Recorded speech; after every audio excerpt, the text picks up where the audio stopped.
Bien, hermanos, les invito nuevamente a tener sus Biblias abiertas en Daniel, el libro de Daniel, capítulo 1. Y vamos a orar para estar mirando en este libro de Daniel cómo resistimos la cautividad actual. Amantísimo Dios y Padre que estás en los cielos, en el nombre de Jesús, queremos darte gracias hoy por permitirnos una vez más acercarnos a tu palabra para reflexionar en ella, para considerar lo que a través de ella nos enseñas, para que podamos vivir conforme a tu voluntad para tu gloria. Por la obra de tu Espíritu en nuestros corazones, por la obra de tu gracia en cada uno de nosotros. Pedimos por favor que nos des corazón para entender, oídos para oír, y que prosperes tu palabra en lo que la has enviado. Te lo imploramos dando gracias. En el nombre del Señor Jesucristo. Amén. Por favor, vayamos antes de continuar acá con Daniel, vayamos al segundo libro de Reyes, capítulo 20, y vamos a leer dos versículos, versículos 17 y 18. Segundo libro de Reyes, capítulo 20, versos 17 y 18. ¿Qué nos dice? 1, 2, 3.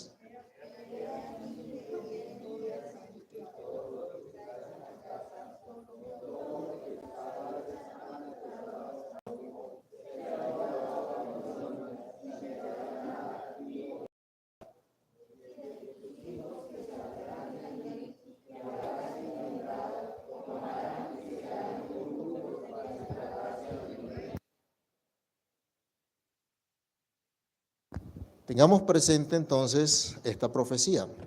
Esta profecía se da por lo menos 4 generaciones antes de Daniel, un poquito más. Dios había hablado al pueblo de lo que iba a ocurrir a causa de las continuas rebeliones en contra de la ley de Dios, en contra de la verdad revelada de Dios. Todos los plazos se cumplen, dicen por ahí.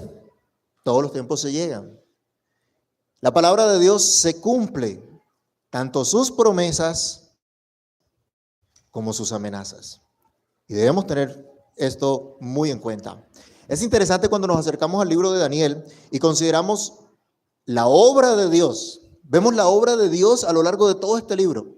Todos los capítulos de Daniel nos dejan ver al Dios soberano actuando. Al Dios soberano llevando a cabo su plan, llevando a cabo su propósito. Aproximadamente 70 años transcurren. El episodio que nos narra Daniel, o lo que encontramos en todo el libro de Daniel, comprende un periodo de aproximadamente 70 años. Daniel llega a Babilonia siendo un jovencito. Y muy probable él y sus compañeros no pasaban de los 15 años. Entre 12 y 15 años, dicen los estudiosos, era muy probable que tuvieran esta edad estos muchachos. Nuestra traducción dice muchachos, la traducción en inglés dice niños. Y bueno, ayer conversábamos con el pastor que mi mamá todavía me dice niño a mí, o sea, eso no tiene presentación. Pero estamos acostumbrados a eso, ¿no? Y de pronto culturalmente está tan arraigado que infantilizamos a nuestros hijos. ¿Sí? Entonces, ya no son jovencitos, sino que son niños. Están viejos, tienen hijos y todavía son los niños. Es un problema que tenemos, la verdad, yo creo que en todo Colombia. Lo cierto acá, hermanos, que les digo, este Daniel, que llega siendo un jovencito, va a estar en Babilonia aproximadamente por 70 años. Pero Dios está activo. ¿En qué situación llega? Llega como un cautivo. Llega como uno más de los que fueron llevados al cautiverio a causa de este juicio de Dios. Pero Dios sigue cumpliendo su plan, Dios sigue bendiciendo a los suyos. Y quiero que pensemos en esta oportunidad en la situación que vive nuestra nación. Consideremos el caos que hay en la sociedad en general, la violencia, el engaño, la rapiña abundan. La iglesia nominal ha abrazado ideologías mundanas que son contrarias a las enseñanzas de las Escrituras. Estos jóvenes, no sé si acá ha ocurrido, pero es un fenómeno general, jóvenes que han crecido allá en la escuela dominical y llegan a la universidad y ¿con qué salen ahora? No, yo no creo en Dios.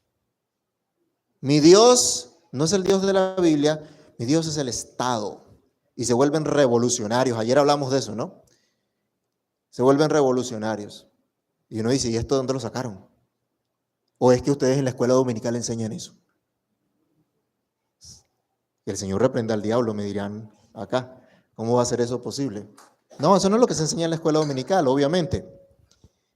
Pero ¿qué están recibiendo estos muchachos? Se nos dice hoy que tenemos libertad religiosa. Tenemos libertad para reunirnos un día como hoy aquí en este lugar, para cantar, para adorar al Señor, para leer su palabra, incluso para predicar su palabra. Pero no tenemos libertad religiosa para comunicar el evangelio, para ser discipulado en las escuelas, las universidades, el trabajo, en la sociedad en la que nos encontramos, en el gobierno. Si alguien se atreve hoy en el Congreso a pararse y decir que necesitamos arrepentirnos, volvernos a Dios y legislar conforme a la verdad de Dios, ¿qué creen que va a pasar? ¿Cómo lo van a ver? Había una congresista que no es de mis propios, de mis más profundos afectos, porque se dice cristiana, pero es progresista en realidad. Pero alguna vez en el Congreso le dijeron, ¿y es que acaso usted quiere gobernar con la Biblia? Eso le pareció increíble. ¿Con qué vamos a gobernar? ¿Dónde está la sabiduría? ¿Qué leíamos? ¿No cantábamos ahorita en la liturgia que queremos seguirle a Él y hacer las cosas que Él quiere? Que Él es el Señor, nuestra roca, nuestro redentor. Es decir, Él es nuestro dueño y debemos vivir absolutamente para Él. Hermanos, estamos en un tiempo en el que nuestra condición actual se asemeja a la cautividad que tenía el pueblo en Babilonia. ¿Dónde está la libertad de cátedra? ¿Dónde está la libertad para escoger la educación para nuestros hijos? ¿Quién define lo que deben estudiar nuestros hijos? En la actualidad, ¿quién lo está definiendo? Lo define el Ministerio de Educación, ¿cierto? El Estado dice, esto es lo que usted tiene que estudiar. Usted quiere ser un ingeniero de sistemas, este es el currículum que tiene que estudiar. ¿Quiere ser un ingeniero industrial? Esto es lo que tiene que estudiar. ¿Y quién le dio a él la autoridad para decir lo que yo debo estudiar? Es un complique. Es una situación bastante compleja. No es mal visto hoy en nuestra sociedad que ustedes y yo, al ver lo que está pasando con la educación en Colombia, desescolaricemos a nuestros hijos. Los que han empezado a trabajar con homeschool, por ejemplo, no les han dicho, ¿y ustedes están locos? ¿Cómo se les ocurre hacer eso? ¿Y cómo va a certificar a los muchachos? ¿Y cómo va a ser entonces? ¿Cómo va a llegar a la universidad? Ustedes son fanáticos, ¿cómo se les ocurre hacer tal cosa? Y si aquí nosotros predicamos en contra de todas estas ideologías paganas, diabólicas, advertimos al pueblo de Dios sobre ello, si le decimos al pueblo de Dios, no vote por los perversos que promueven la ideología de género, no vote por los perversos que están metiéndole la mano al bolsillo, ¿qué nos dicen? Uy, el pastor se metió a hablar de política, pero el púlpito no es para hablar de política. Y entonces tenemos graves problemas por causa de esto. Hasta nos dividimos en la iglesia por eso. Pero mis hermanos, ¿cuál es el principio que debemos seguir? ¿Qué es lo que debemos seguir? ¿La afiliación política del pastor o la posición política que enseña la Biblia? ¿Qué deberíamos hacer? ¿A dónde deberíamos acudir? ¿No nos dicen todas estas cosas entonces que se vive una especie de cautividad en la actualidad en nuestra modernidad también? Pero hay una buena noticia, mis hermanos. Dios sigue siendo soberano. En eso tenemos gran consuelo. Eso es lo primero que quiero que meditemos a la luz de estos versículos. Los primeros dos versículos de Daniel nos señalan quién fue el que entregó al rey de Judá, quién fue el que llevó cautivo realmente al pueblo de Dios, quién fue el que dirigió todas estas cosas. ¿Quién es el que gobierna, hermanos? ¿Quién es el gran rey? Es Dios. Y sabemos, Él quita, Él pone reyes, Él es el gobernador de todo. Dios estaba gobernando, incluso en medio de esa cautividad. Así que ahí ya vemos una buena noticia para nosotros. Aunque veamos en nuestro alrededor cautividad, no se nos olvide, Dios sigue siendo soberano, disciplinando a los suyos. Acuérdese de la profecía que leíamos al principio. A Ezequías se le dijo que de sus descendientes, sus jovencitos, sus muchachitos, serían llevados, estarían en los palacios del rey como eunucos. Sí, Dios es soberano, amén. Podemos confiar, podemos descansar en ello, pero no se olvide que Dios disciplina a su pueblo. Al que Dios ama, también lo corrige, también lo disciplina, ¿cierto? Al que toma por hijo, Él lo disciplicarse. Consideremos entonces, Daniel, sus compañeros fueron llevados como otros eunucos, otros jóvenes de otros reinos que estuvieran en la corte de un rey pagano para que cuidaran el harem del rey y para habitar en sus palacios y eventualmente llegaban a ejercer grande influencia, pero estaban impedidos entonces de desarrollarse realmente como ese pueblo de Dios. Lo que debían feo y como señal de que habían vencido no solo al pueblo del Señor, sino al mismo Dios. Una locura, ¿no? Pero esa era la idea que tenía seguramente Nabucodonosor. Y llevaron entonces los utensilios también.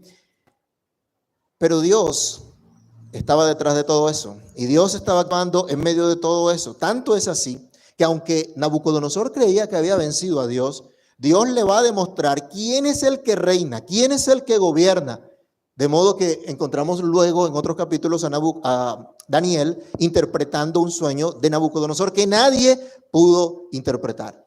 Y en ese sueño Dios le dice, sí, tú eres una cabeza de oro por la majestad que tienes. Y después se van a cantar otros reinos. Pero finalmente habrá una piedra que va a tumbar esa estatua o que va a tumbar absolutamente todos esos reinos.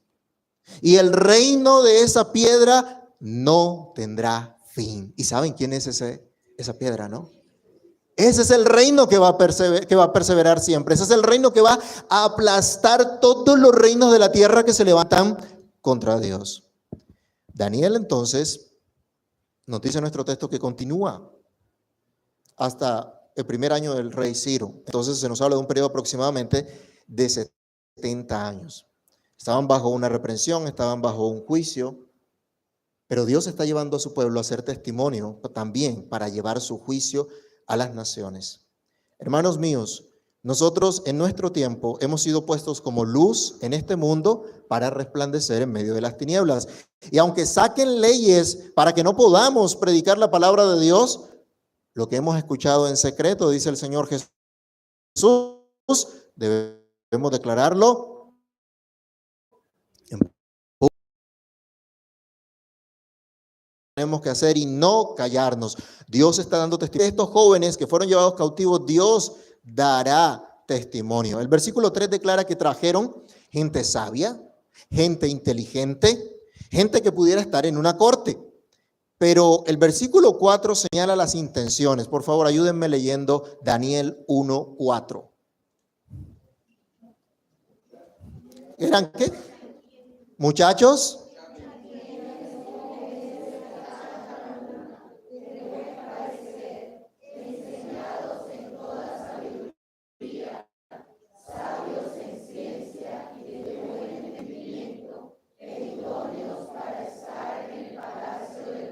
Ojo con eso.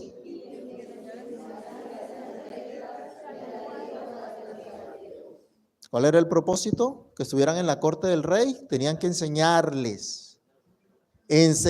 Uy, qué gobierno tan bueno, ¿cierto? Estaba interesado en enseñar a estos jóvenes. ¿Enseñarlos en qué cosas? En la literatura, la lengua caldea. Hay gente que le fastidia estudiar nuestro idioma, ¿no? Y la lengua, eso parece complejo. Era muy importante. El rey lo vio muy importante. Querían que de entre el pueblo de Dios hubiese algunos que fueran asimilados a los babilonios, que fueran como uno de ellos, tal vez para unificar a la gente y que los cautivos dijeran: ah, no, es que este rey nos ama, tiene a uno de los nuestros allá. Ah, no, es que este gobierno nos ama, es que tenemos una democracia que nos ama. Miren, los cristianos también tienen puestos de eminencia. Estamos contentos por eso. No están así. Por eso, no están así. Como veremos enseguida, estos jovencitos, a pesar del propósito con el que los llevaron, a pesar de haber estado 3 años en una universidad gratis, comida gratis, ¿no les parece conocido esa política? Ay, es que vamos a poner a estudiar a nuestros niños y tienen que darle comida, y el que no le dé comida está matando a nuestros niños. Bueno, acá le dieron comida a estos jovencitos, gratis, ropa, de todo gratis. Como nos gusta. No, hermanos, así no puede ser. A pesar de eso, estos jovencitos van a tener unas convicciones firmes. Y tal es así que Daniel va a continuar hasta que prácticamente finaliza el cautiverio. Y vemos a un Daniel sirviendo al pueblo de Dios en medio de su cautividad, comprometido con Dios en medio de su cautividad. Y allí deberíamos nosotros recordar a nuestro soberano Señor Jesucristo, quien se humilló tomando cuerpo humano para servir al pueblo del pacto, para salvar al pueblo del pacto. Cantábamos ahorita: oh amor, qué inmenso amor el de mi Salvador. Y vemos en Daniel un amor que en cierta forma refleja el amor de Cristo. Porque Daniel podía haberse adaptado a su cultura. Daniel pudo haber asimilado la cultura babilónica. Pudo haber abrazado sus dioses, pero no lo hizo. Porque tenía un compromiso con el Dios vivo y verdadero. Y tenía un compromiso con el pueblo de Dios también. Dios sigue siendo soberano, así que podemos resistir la cautividad. En segundo lugar, ¿cómo se resiste hoy día esa cautividad moderna? Con convicciones firmes. Si había algo que hacer por parte de estos muchachitos, era mantenerse en la verdad. Es triste, hermanos, que a veces llegamos como a una posición de como lo que decíamos ayer, que ya no hay esperanza, que ya no hay nada, de fatalismo, ¿sí? No hay nada que hacer. Hay muchos creyentes que solo se ponen la mano en la cabeza y dicen: ¿y ahora qué hacemos? No hay nada que hacer. Oremos, de pronto el Señor nos ayude, de pronto el Señor tenga misericordia de nosotros. Sí había algo que hacer. Estos jovencitos, estos muchachitos, mantuvieron convicciones firmes. Abrazaron convicciones firmes como hijos del pacto. Yo les pregunto a ustedes, hermanos míos, ¿quién dijo que nuestros hijos deben llegar hasta los 18 años para asumir sus obligaciones pactuales? Aquí hay algunos jovencitos. Y si están aquí es porque ya pueden asumir sus condiciones, sus obligaciones pactuales. Han profesado su fe en el Señor Jesucristo. Y tienen responsabilidad delante de Dios. No pueden estar aquí por obligación. No pueden estar aquí porque mamá o papá le dieron el pellizco para que se quedara quieto y estuviera en el culto atento. Tienen obligaciones pactuales. Si tienen 10, 11, 12 años, ya tienen obligaciones pactuales. Y ya entienden el evangelio. Y tienen que responderle a Dios. No crean, jovencitos que están acá, que ustedes tienen que llegar a viejos para consagrarse a Dios, para vivir para la gloria de Dios. No es así. Ya ustedes tienen compromisos pactuales con el Señor. ¿Quién ha dicho que un jovencito de 12 años no debe estar comprometido con servir al Señor en todo lo que hace? ¿Quién dijo que un muchachito de 12 años no debe aprender una cosmovisión realmente bíblica, verdaderamente cristiana? ¿Quién dijo eso? Porque es que nuestros gobernantes han definido que la mayoría de edad se obtiene a los 18 años y por lo tanto, hasta que no lleguen a los 18 no les podemos pedir cuentas. Y por eso es que usted ve cantidad de delincuentes menores de 18 años destruyendo por todo lado, haciendo lo que bien les parece. Y como pues son niños, ¿cierto? Entonces a los niños no se les puede meter presos. Estos jovencitos tuvieron convicciones de quiénes somos, a quién le pertenecemos. Es interesante que el nombre de estos muchachos tenía relación con su Dios. Es triste hoy día. En los colegios se predica identidad de género, orientación sexual diversa. En la época de Nabucodonosor se practicaba el castrar a los muchachos y afeminarlos. Esto era terrible. La mayoría de los eunucos era lo que pasaba. Y les daban una vida de lujos, de excesos también, que les hicieran olvidar de dónde venían, a quién le pertenecían. ¿Saben ustedes lo que están haciendo hoy día en los jardines infantiles? Por lo menos en Bogotá, hay varios jardines infantiles en donde están enseñando activamente ideología de género. Cerca de nuestra casa hay un jardín infantil que tenía la bandera de los pedófilos en la puerta. ¿Y un papá cómo lleva a sus hijos a un jardín de esos?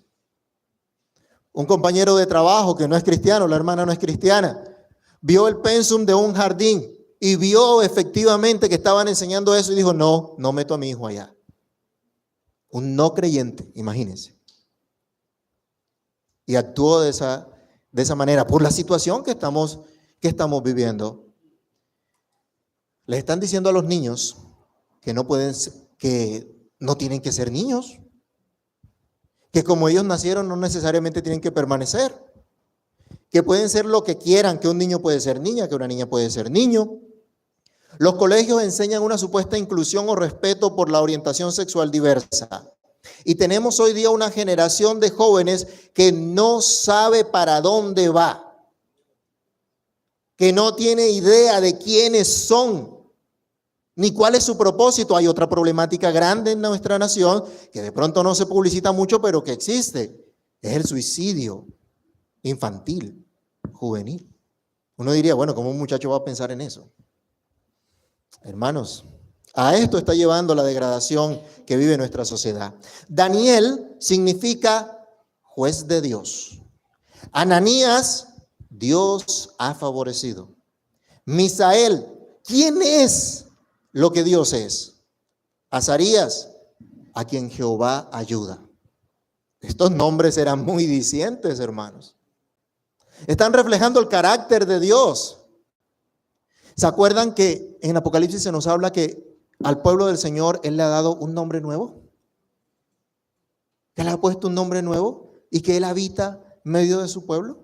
Ustedes y yo, como parte del cuerpo de Cristo, como iglesia de Cristo, llevamos ese nombre nuevo. Y ese nombre nuevo exalta a nuestro Señor, publicita las grandes maravillas, las grandes obras de nuestro Dios. Eso es lo que significa. Eso es lo que debemos significar nosotros. Eso es lo que debemos mostrar nosotros. Pero se nos dice aquí que el jefe de los eunucos, siguiendo las directrices institucionales, alineado con el gobierno, les cambia los nombres a estos muchachos. Miren el contraste. Daniel, que significa juez de Dios, le cambian el nombre por Beltsasar, que significa el príncipe de Bel, un ídolo. El favorito. Acuérdense que decían que los muchachos que iban a estar ahí tenían que ser de buen parecer. Y algunos comentan esto, podía pensarse, Daniel era de pronto el de aspecto más hermoso. Y entonces le dicen, él es el que tiene como la bendición de los dioses, ¿sí? Él es el favorito de los dioses. Por eso más adelante también, el mismo rey, él no reconoce realmente al Dios Altísimo, pero dice que los dioses habitan en Daniel, o la gente creía que los dioses estaban en Daniel. Ananías, que estábamos diciendo significa Dios ha favorecido, le cambian el nombre por Sadrach, que significa joven amigo del rey o regocijándose en el camino.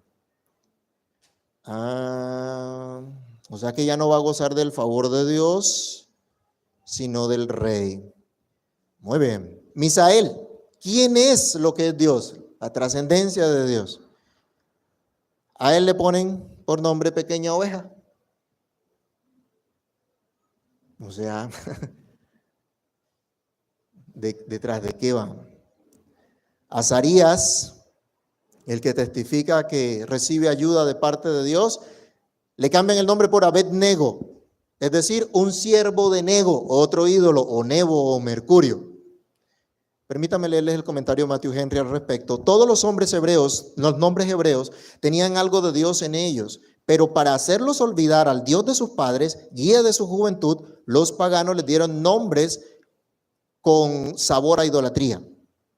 Penoso es reflexionar cuán a menudo la educación pública tiende a corromper los principios y la moral.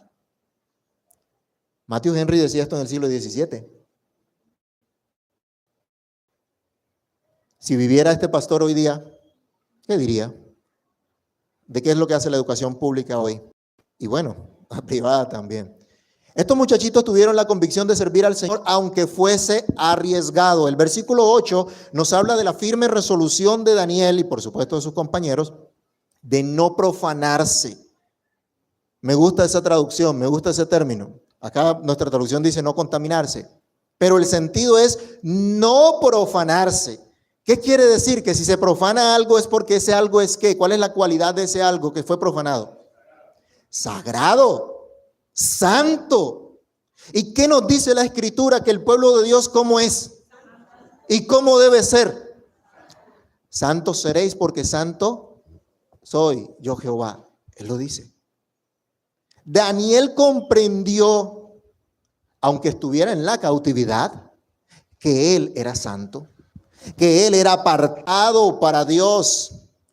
Jovencitos acá, ustedes deben creer eso, entender eso. Ustedes le pertenecen a Dios, son hijos del pacto, ustedes son santos, son apartados para Dios. Ustedes no pueden esperar a los 18 años y venir a decirle a sus padres y venir a decirle a la iglesia, yo no creo en Dios.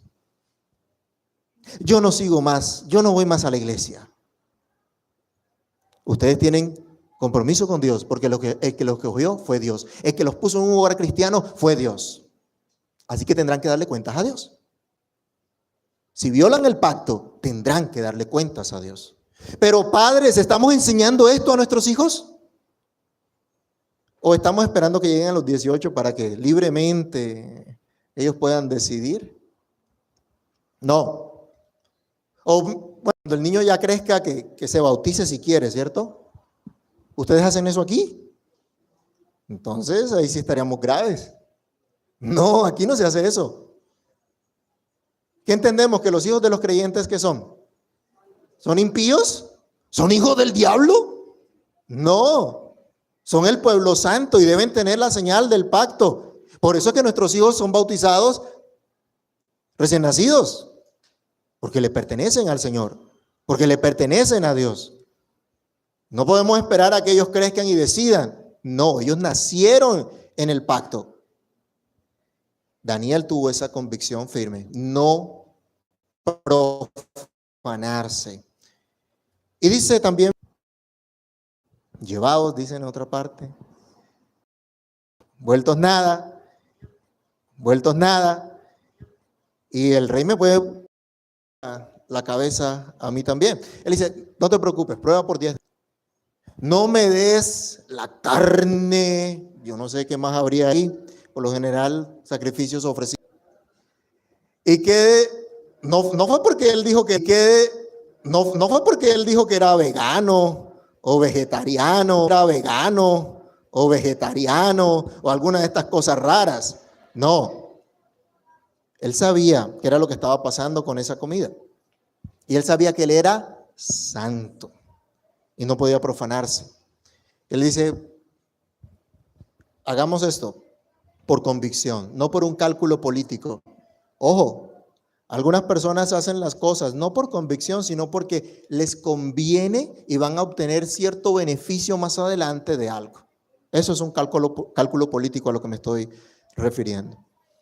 Hermanos, Dios bendice la fidelidad. A partir del versículo 17 encontramos la bendición de Dios sobre estos jovencitos que mantuvieron sus convicciones firmes. Convicciones correctas acerca de lo que son, acerca de a quién le pertenecen, acerca de a quién deben servir. Insisto, Matthew Henry decía, Daniel y sus compañeros se mantuvieron en la fe y Dios los premió con eminencia en el aprendizaje. Los jóvenes piadosos deben esforzarse por hacer mejor que sus semejantes en las cosas útiles. No hacemos las cosas porque sí, por salir del paso. Porque nosotros tenemos a alguien a quien estamos sirviendo constantemente y hacemos las cosas para Él. Mis hermanos, Dios honra a los que le honran. Dios bendice la fidelidad. Fidelidad en educar a los hijos del pacto, padres. Dios bendice la fidelidad en educar a los hijos del pacto. Debemos observar que las convicciones firmes de los cristianos no se forman en el bachillerato, no se forman ni de riesgos en la universidad, se forman en la tierna infancia, se forman en la casa, obviamente con el apoyo de la iglesia. Por eso es de gran bendición para los jovencitos aquí que han nacido en un hogar cristiano.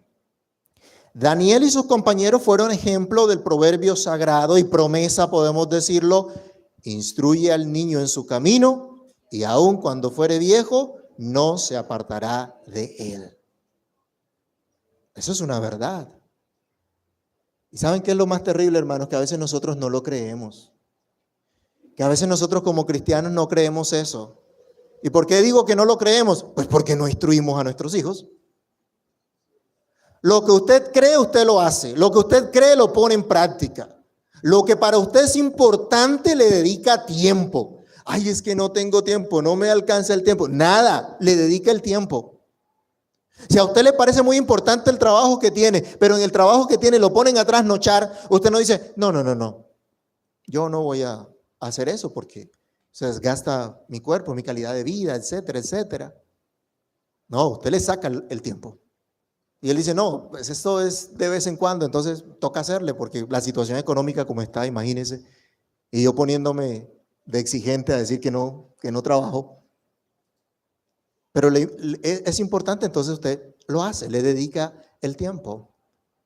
¿Acaso no nos manda Dios que somos nosotros los que tenemos que enseñar a nuestros hijos al levantarnos, al acostarnos cuando andemos por el camino? En todo momento, en todo tiempo. ¿Por qué no lo hacemos? Daniel y sus compañeros fueron ejemplo de esto y Dios lo compensó. Por lo menos en este libro se identifica a Daniel como un anciano al final del libro, próximo a morir, sin poder regresar él mismo a su nación, pero sirviendo hasta el final y sirviendo a través de la historia. Incluso hoy sigue sirviendo a través de esta enseñanza. Pero consideremos un momento. ¿A quién escuchó Daniel? ¿Quién instruyó a Daniel? ¿A qué colegio fueron llevados cuando estaban jovencitos, cuando estaban chiquitos? ¿A dónde los habrían llevado? Ayer ustedes escucharon que no había escuelas para niños, guarderías, jardines infantiles para llevarlos. Entonces, ¿a dónde los llevaron?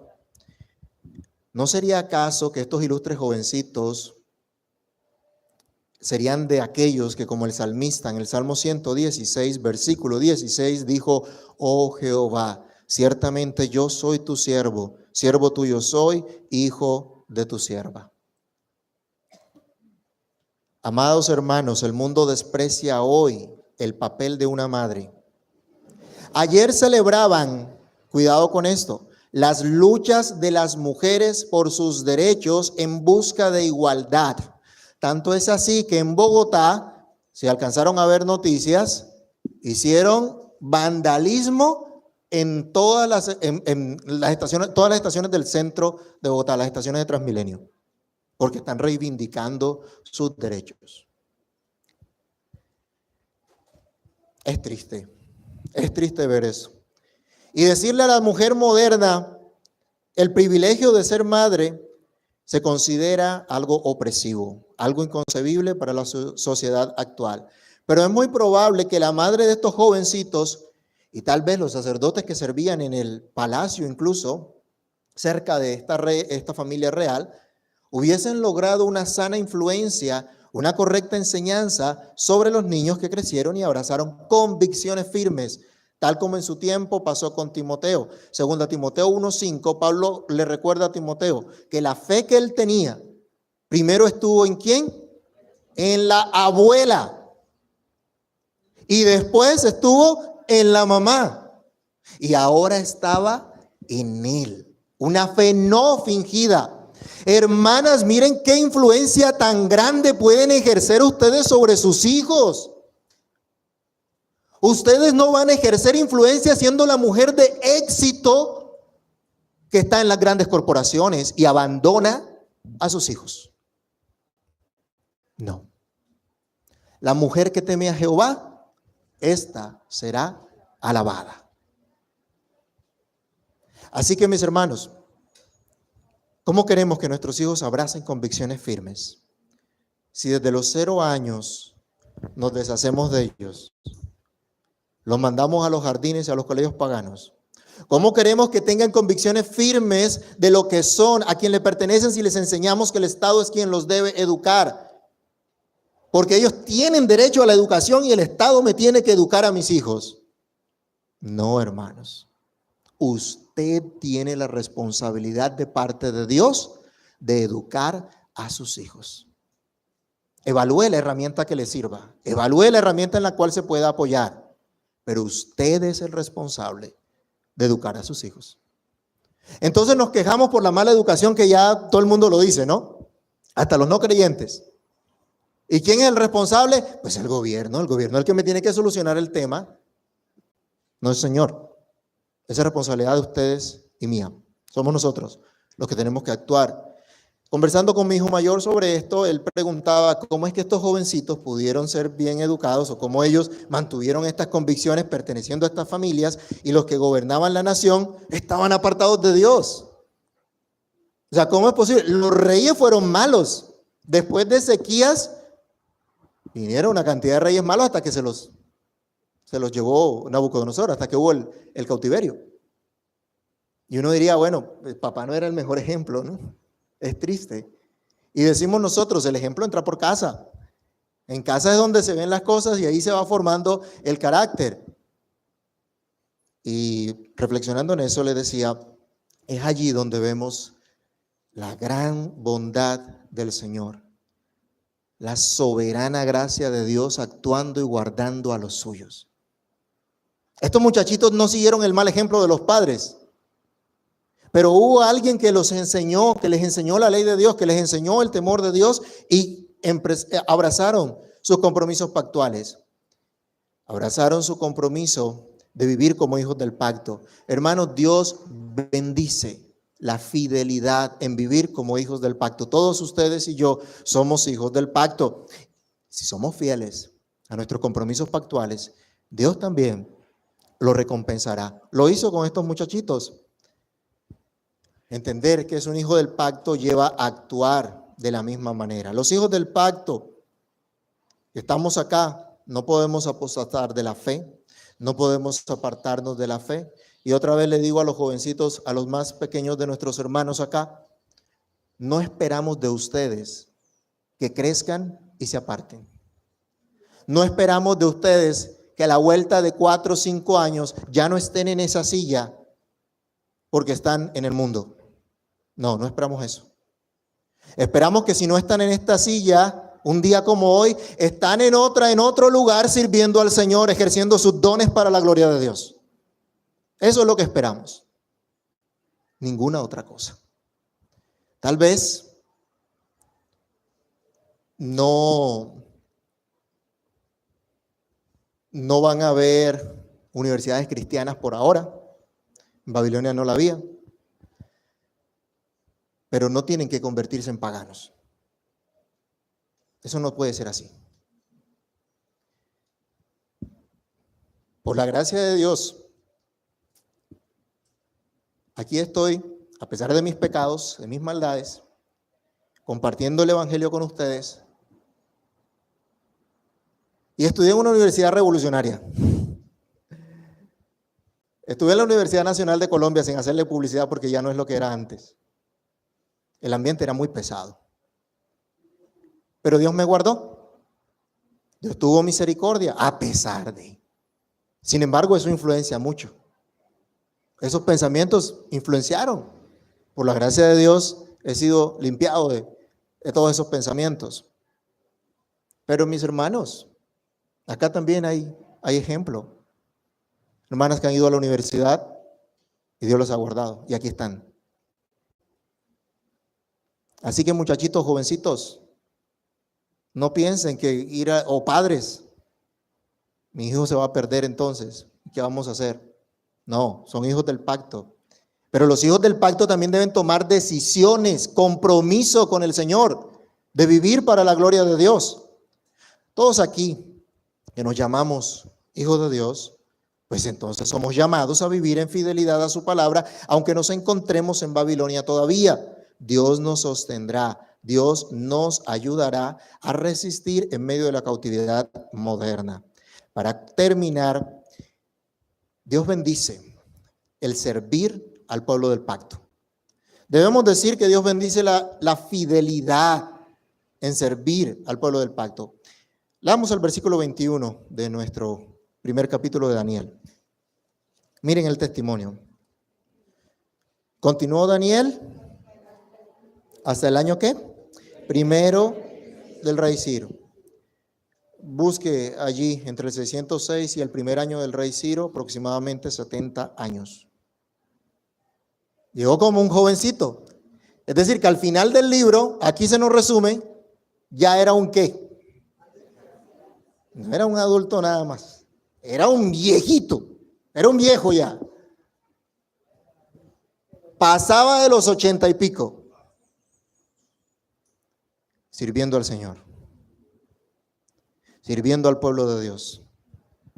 Estaba en la cautividad. Pero Dios lo puso en eminencia en ese lugar. Incluso a gobernar. Y le hicieron zancadilla una y otra vez, ¿no? Lo quisieron sacar, lo quisieron matar a él, a sus compañeros, nos dice el resto del libro. Dios lo mantuvo.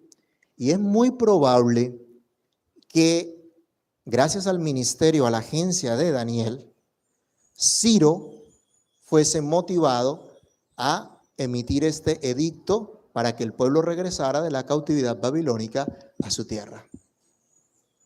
Daniel, sirviendo al Señor. Vayamos por último a Daniel 12, capítulo 12, versículo 13. Ayúdenme con la lectura, por favor.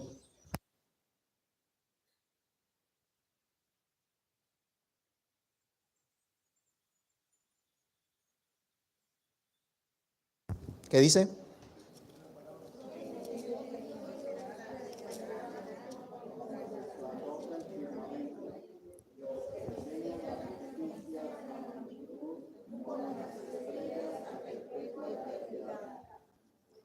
El 13. Cuando Daniel recibe todas las revelaciones de lo que va a pasar, se le dice, y tú irás al final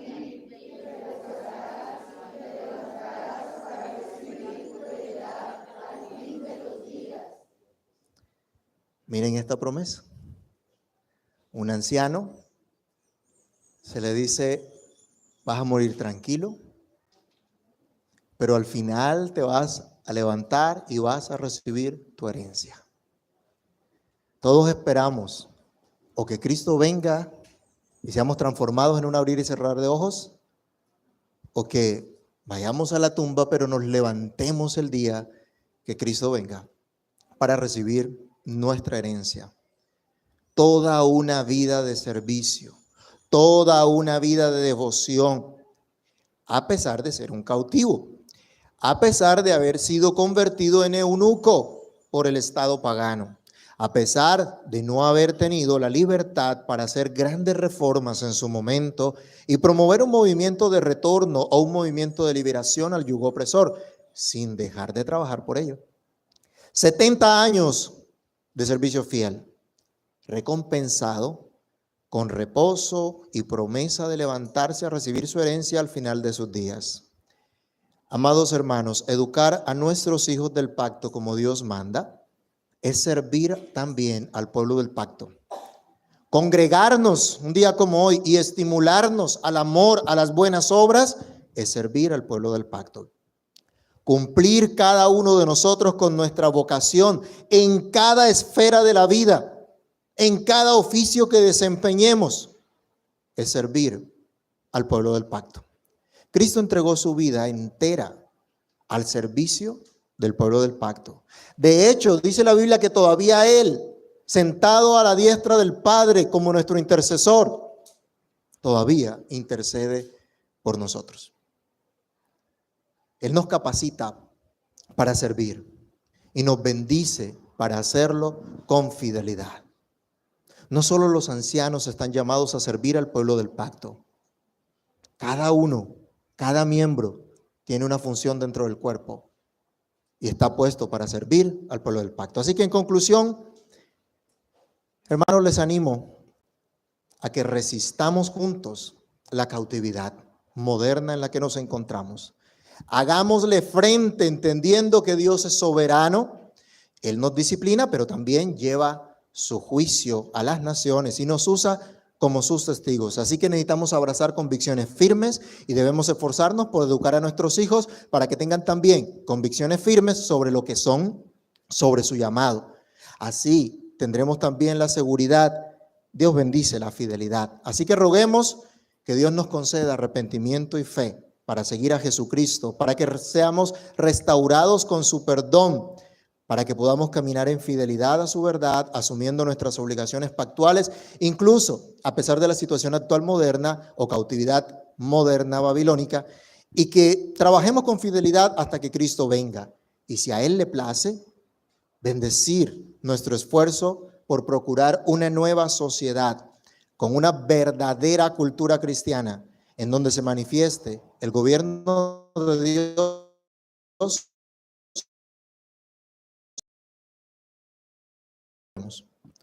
Jesús, te damos gracias por permitirnos hoy reflexionar en tu palabra, viendo tus obras, tus maravillas, la gracia que tú impartiste a Daniel, a sus compañeros, la gracia que diste a tu pueblo en ese tiempo de cautividad, para que pudieran resistir, Señor, siendo fieles a ti, siendo fieles a tu verdad, siendo fieles a tu palabra,